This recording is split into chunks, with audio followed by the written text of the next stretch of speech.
Ces derniers mois, les Nations Unies, mais aussi les États-Unis, la France, l'Union européenne, accusent le Rwanda non seulement de soutenir le groupe rebelle du M23, mais d'être directement impliqué dans l'est de la RDC. Un groupe d'experts de l'ONU vient de rendre un rapport affirmant que vous êtes de plus en plus présent en RDC, les forces armées rwandaises. Est-ce que c'est le cas parce que vous n'avez jamais admis cela, mais on voit ces accusations de plus en plus directes contre vous?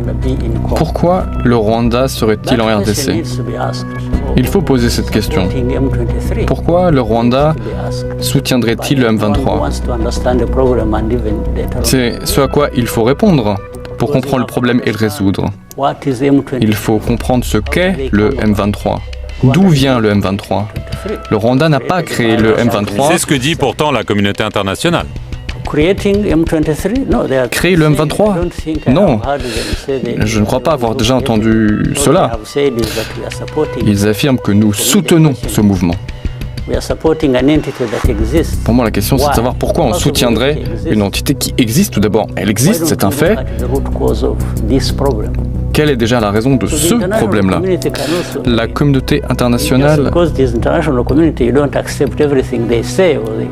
est là, et sous prétexte qu'elle dit quelque chose, il ne faut pas l'accepter en l'espèce. Il faut s'en tenir aux faits, et c'est ce que nous disons.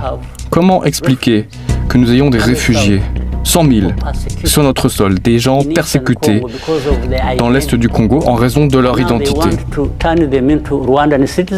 Et maintenant, on veut en faire des citoyens rwandais alors qu'ils sont congolais et qu'il y a des accusations? Je vois ce que vous voulez dire, mais est-ce que vous pouvez répondre à la question? Est-ce que les forces militaires rwandaises sont présentes en RDC? Pouvez-vous répondre à ma question? Je ne suis pas obligé de répondre à vos questions si vous ne répondez pas aux miennes. Et c'est ce que je dis aux pays occidentaux et à tous ceux qui soulèvent ce problème en le sortant de son contexte. On ne peut pas prendre toute cette situation compliquée et la réduire à une accusation contre le Rwanda en disant qu'il est présent dans l'est du Congo. Je le refuse.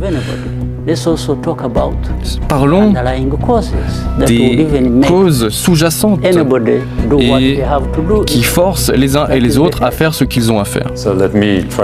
Alors, je vais essayer de poser la question différemment. Est-ce que vous considérez que la situation dans l'est de la RDC est une menace directe pour le Rwanda et que du coup, le Rwanda prendra toutes les mesures pour se défendre, y compris la présence militaire? Nous l'avons dit publiquement. Cela n'est pas un secret.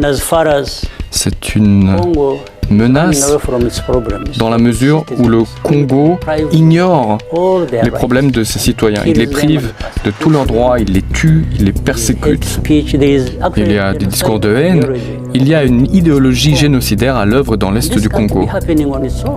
Et tout cela ne peut pas se produire par hasard. Il y a ces persécutions, car on appelle tel ou tel groupe Tutsis, on leur fait subir ce que les Rwandais ont subi en 1994. Il y a le soutien aux FDLR, qui sont des forces génocidaires qui sont présentes au Congo depuis plus de 30 ans. Que demande la communauté internationale? Quels sont les enjeux soulevés ici? Elle demande au gouvernement de régler le problème, de se distancer avec ce groupe. Qu'est-ce que c'est que ça? Faut-il les supplier de le faire? On supplie les Congolais de le faire? En d'autres mots, on dit aux Congolais oui, vous pouvez vous attaquer à ce problème si vous le voulez, mais si vous ne le faites pas, on est tout de même à vos côtés. Est-ce qu'on en est là? Pour nous, la question qui se pose, c'est: la situation est-elle une menace pour nous? Absolument. Faut-il réagir d'une manière que nous pensons appropriée? Absolument. Est-ce que la guerre avec la RDC est une réelle possibilité? Vous avez fait référence aux questions soulevées par le président Tshisekedi. Il vous a dit, à vous et à d'autres, dernièrement encore, un certain nombre de choses. Il a dit qu'il fallait que la guerre soit portée sur le sol rwandais, renverser le gouvernement et ainsi de suite.